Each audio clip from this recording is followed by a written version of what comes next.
வணக்கம் தீபிகா.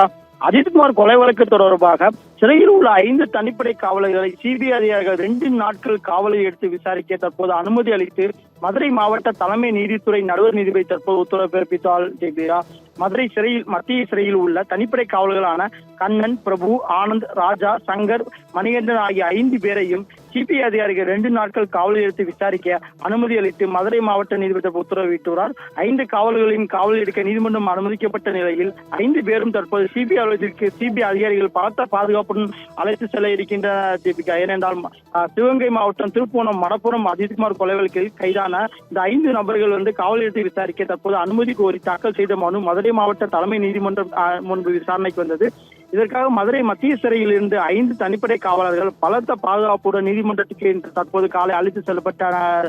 தீபிகா, தற்போது நீதிபதி செல்லப்பாண்டி முன்பாக இந்த விசாரணை நடைபெற்றது. ஜூன் 28ஆம் தேதி நகை காணாமல் போன தொடர்பாக வழக்கு விசாரணை நடத்தும் போது தனிப்படை காவலர்களால் தாக்குதலுக்கு உள்ளாகி கொலை செய்யப்பட்ட மடப்புறம் பத்திரமாள் கோயில் காவலாளர் அஜித்குமார் கொலை வழக்கு தொடர்பாக சிபிஐ அதிகாரிகள் 22வது நாளாக விசாரணை நடத்தி வருகின்றனர். இந்நிலையில் இந்த வழக்கின் முக்கிய சாட்சியாக உள்ள அஜித்குமார் கொலை வழக்கில் கைது செய்யப்பட்டுள்ளார். மதுரை மத்திய சிறையில் உள்ள 5 பேரை தற்போது விசாரணை நடத்துவதற்காக சிபிஐ 2 நாட்கள் அனுமதி கொடுத்து நீதிபதி உத்தரவிட்டுள்ளார். இது பெரும் பரபரப்பை ஏற்படுத்தியுள்ளது.